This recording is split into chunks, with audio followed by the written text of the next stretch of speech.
Hello and welcome once again to Straight Bat, my weekly video blog, where, as the title suggests, I comment with a straight bat. And this week, we're going to talk about the mysterious Ambani bomb scare that has sparked off so much of controversy.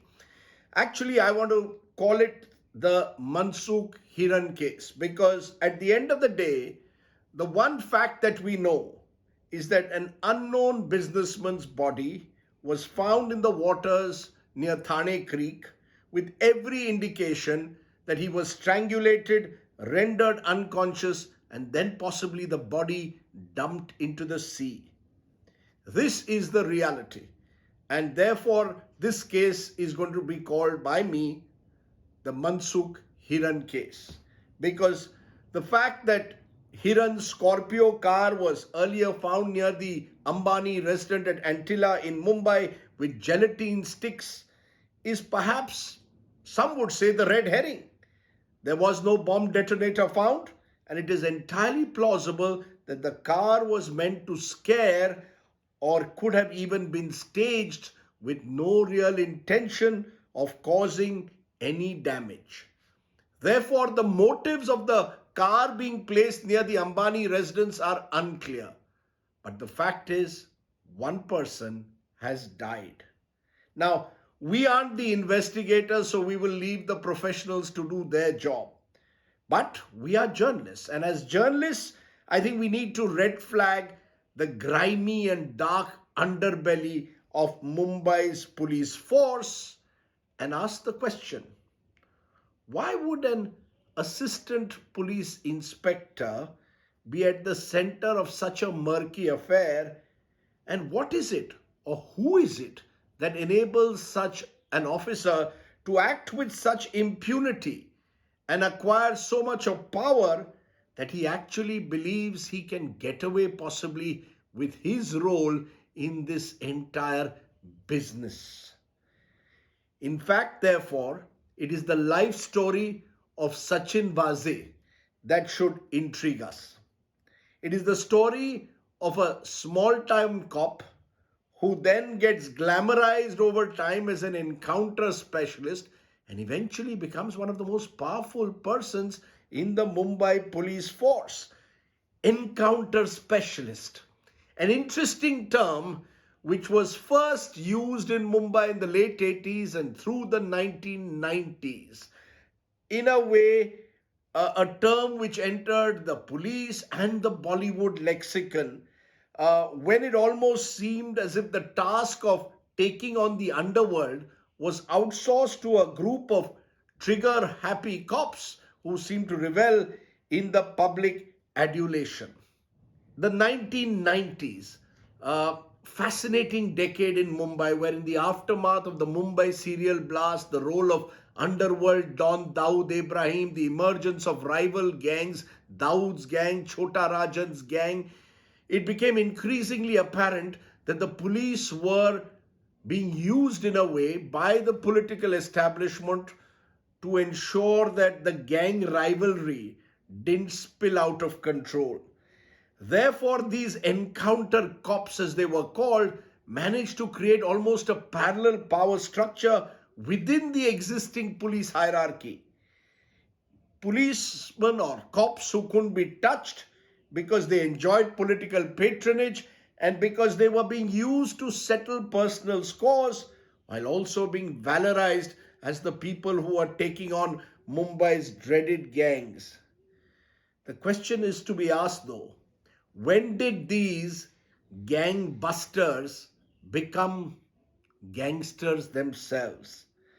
Or dare I say gangs in khaki? When did those who were meant to target criminals become part of a criminal enterprise, extorting money, taking suparis, and generally becoming a law unto themselves because they had a license to kill? A senior politician admitted to me the other day when I asked him about the Vaze case that we needed the encounter cops, Rajdeep, in the 1990s as much as they needed us. I thought that was interesting because in a way it reflects the trajectory of these encounter cops. Because remember, in the 1990s, They were being pitched as heroes. There was a Hindi film, Ab Tak Chappan, which was based on an encounter cop story, Daya Nayak, someone whom I knew quite well when I was reporting in Mumbai. Now, Daya had a record of gunning down more than 80 gangsters. He was suspended in 2006 amidst allegations that he had acquired disproportionate assets and had alleged criminal links. He was reinstated in the Mumbai police in 2012. And guess what? He came and met me once in Delhi and said he was intending to contest on a Congress ticket from Udupi in Karnataka, which was his original hometown. He didn't get the ticket, but he was desperate to make the transition from encounter cop hero to politician. He's not alone. There is Pradeep Sharma also. And many regard Pradeep as the guru of this encounter cop industry, if I may call it that, because he again gunned down more than 100 gangsters. He too was dismissed for his alleged nexus with criminals. He went to court, fought his case out, was reinstated, and in 2019 went looking for an election ticket, went to the BJP. The BJP was willing to give him a ticket, but not from where he wanted to contest. So he got it from the Shiv Sena, contested from suburban Mumbai, and lost. Now, you also therefore have Sachin Vaze, who was part of Pradeep Sharma's gang, who also gets suspended in 2002 for an alleged fake encounter, and then sets up his own business enterprises, joins the Shiv Sena in 2008. And interestingly, the moment the Shiv Sena government comes back to power in 2019, or a Shiv Sena-led government, he is reinstated. Now, from what I gather, Sachin Vaze was someone who, over this decade and a half, when he was outside the police service, was patronized by politicians cutting across party lines. Whether it was his bail pleas, whether it was even at times being honored as a tough cop. There were politicians from BJP, which today is targeting Vaze, from MNS, the party of Raj Thackeray, from the Shiv Sena, from the NCP, all of whom at some stage or the other were using the services of Sachin Vaze. And that's how his little empire grew. That's how you have an assistant police inspector who allegedly drives in Mercedes cars and has several properties and businesses across Mumbai. What I don't understand is, why was such a policeman not dismissed from service?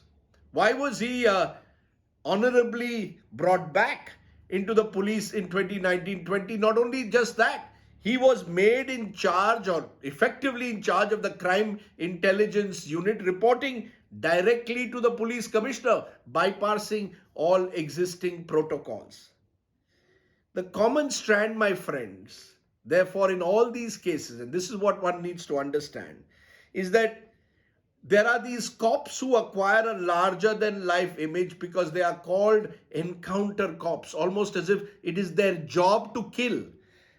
And they acquire this larger than life image within and outside the force, to the point where they become indispensable and they believe that they are indestructible. Today, the guns, as I said, are out for Vaze. But let's be clear, and I repeat, Vaze has been used or has been hired by politicians and some say even business houses at various times in the last 2 decades. The fact, therefore, is that he is actually a creation of this police, politician, VIP nexus, wherein the men in khaki and those in khadi work in close proximity. Mumbai is the ultimate city of gold, the commercial capital.